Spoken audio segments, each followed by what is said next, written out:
یہ دنیا کا معاملہ ہے۔ اور اسی کے بارے میں جو میاں صاحب ہیں وہ فرماتے ہیں صدا نہ باغی بلبل بولے، صدا نہ باغ بہاراں، صدا نہ ماں پہ حسن جوانی، صدا نہ صحبت یاراں۔ دنیا کے اندر جو چیزیں فنا ہونے والی ہے، ختم ہو جاتی ہے، لیکن جنت کے اندر جب جائیں گے، سیدنا ابو ہریرہ رضی اللہ عنہ کیا فرماتے ہیں؟ فرماتے ہیں مجھے اس ذات کی قسم جس نے محمد عربی صلی اللہ علیہ وسلم پر قرآن کو نازل فرمایا ہے۔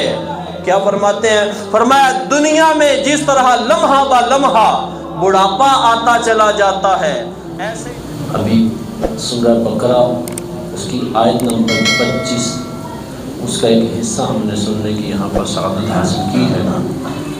ہمارا ایک ترتیب کے ساتھ یہ چل رہا تھا سلسلہ قرآن پاک کی تمام شروع سے آیات کو الحمد شریف سے شروع کیا تھا، ہر آیت کے اوپر کچھ نہ کچھ یہاں پر بیان کرنے کا، لیکن بیچ میں جیسے کچھ نہ کچھ موقع آتے ہیں، ربیع الاول کا آ گیا، پھر ربیع الغوث کا آ گیا، یا اس کے علاوہ جیسے جیسے کوئی نہ کوئی موقع آتا ہے تو اس اعتبار سے بیانات ہوتے ہیں، مگر نہ قرآن پاک کو بالترتیب ہم لے کر چل رہے ہیں۔ 24 آیات سورہ بقرہ کی اور اس سے پہلے سورہ الحمد شریف، سورہ فاتحہ، اس کی مکمل کی یہاں پر آیات کے اوپر ہم کچھ نہ کچھ بیان سن چکے ہیں۔ ابھی 25ویں آیت یہاں پر ہم نے سنی، اس کا بھی ایک حصہ یہاں پر تلاوت کیا۔ اللہ تبارک و تعالیٰ ارشاد فرماتا ہے وَبَشِّرِ الَّذِينَ آمَنُوا وَعَمِلُوا الصَّالِحَاتِ۔ اس سے جو پچھلی آیت ہے اس میں کفار کا تذکرہ تھا، اور اس میں کفار کو یہ کہا گیا تھا، کفار کیونکہ قرآن کو رب کا کلام نہیں مان رہے تھے، تو اللہ تبارک و تعالیٰ نے کفار کو یہ چیلنج دیا کہ اگر تم یہ کہتے ہو کہ یہ قرآن، یہ کتاب، یہ رب کا کلام نہیں ہے تو جاؤ اور جا کر اس قرآن کی مثل لے کر آ جاؤ۔ اور پھر ساتھ میں یہ بھی فرمایا کہ جاؤ اور رب کے علاوہ جس کو مددگار بنانا چاہتے ہو بنا لو، اور مددگار بنا کر لے آؤ اور قرآن کے مقابل میں کتاب لے کر آ جاؤ، لیکن وہ اس میں کامیاب نہیں ہوئے۔ قرآن کا یہ اسلوب ہے، آپ قرآن کو کھول کر دیکھیں، جہاں پر قرآن کے اندر کفار کا تذکرہ آئے گا، جہاں پر قرآن کے اندر جہنم کا تذکرہ آئے گا، جہاں پر قرآن کے اندر عذاب کا تذکرہ آئے گا، اس کے ساتھ ہی اللہ جل وعلا قرآن کے اندر مومنین کا تذکرہ فرماتا ہے، اس کے ساتھ ہی رب تبارک و تعالی جنت کا تذکرہ فرماتا ہے۔ اگر عذاب کا تذکرہ پہلے آیا ہے تو اب رب تبارک و تعالی انعامات کا تذکرہ بھی فرماتا ہے، کیونکہ جو مومن ہے تو اس کا تو راستہ ہے یہ کہ یہ خوف، غم اور امید ان دونوں کے درمیان کی کنڈیشن میں رہتا ہے، نہ بالکل آزاد ہے کہ جو چاہے کرتا پھرے، اور نہ بالکل باؤنڈ کر دیا گیا ہے کہ ہمیشہ ڈر کر ہی زندگی گزارنی ہے، کوئی امید ہے ہی کوئی نہیں، مایوسی کے ساتھ زندگی کی بھی نہیں گزارنی۔ تو دونوں راستے اللہ تبارک و تعالیٰ نے دکھائے ہوئے ہیں، بتائے ہوئے ہیں، اور ساتھ میں یہ بھی واضح کر دیا کہ چلنا کس کے اوپر ہے۔ تو عذاب کا تذکرہ ہوتا ہے تو نعمتوں کا تذکرہ بھی ہو جاتا ہے۔ تو یہاں پر پیچھے کفار کا تذکرہ آیا، اب اللہ جل وعلا قرآن کے اندر مومنین کا اور جنت کا اور نعمتوں کا تو یہاں پر تذکرہ فرما رہا ہے۔ فرمایا وَبَشِّرْ، اور خوشخبری دے دیجئے۔ اچھا، بشر خوشخبری دینا، یہ امر کا صیغہ ہے، خوشخبری دے دیجئے۔ یہ قرآن نازل ہوا حضور کی ذات پر، تو ظاہر ہے حضور ہی کے ساتھ کلام چل رہا ہے کہ اے محبوب آپ خوشخبری دے دیجئے۔ حضور صلی اللہ علیہ وسلم کے جو نام ہے نا، اسماء ہیں حضور کے، تو حضور کے ناموں میں سے ایک نام بشیر بھی ہے، جو قرآن کے اندر واضح طور پر بیان بھی کیا گیا۔ حضور کو بشیر بھی بنا کر بھیجا گیا، نذیر بھی بنا کر بھیجا گیا۔ بشیر کا مطلب یہ ہوتا ہے خوشخبری دینے والا، تو خوشخبری دینے کے لیے حضور کو رب نے دنیا کے اندر بھیجا، اور یہاں پر حکم ہو رہا ہے وَبَشِّرْ، اے محبوب آپ خوشخبری دے دیجئے۔